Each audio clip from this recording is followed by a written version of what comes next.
ये एक मुख्तसर सबक आमूज कहानी है जिसका उन्वान है ईमानदार सब्जी फरोश। एक छोटे से गांव में रशीद नामी एक सब्जी फरोश रहता था।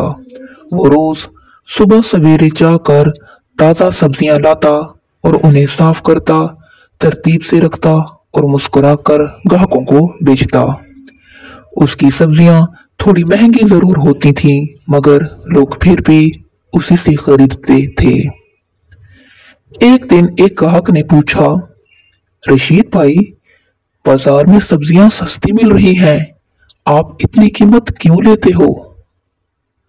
रशीद मुस्कुराया और बोला, भाई, मेरी सब्जियां ताज़ा, तौल में पूरी और दिल से बेची जाती हैं। न पानी का छिड़काव, न खराब माल का मिलाप। आपको वो चीज देता हूँ जो मैं खुद खाता हूँ। ग्राहक खामोश हो गया। अगले दिन वही ग्राहक फिर आया और खुश होकर बोला, आपकी दी हुई सब्जियां 2 दिन बाद भी ताज़ा थीं।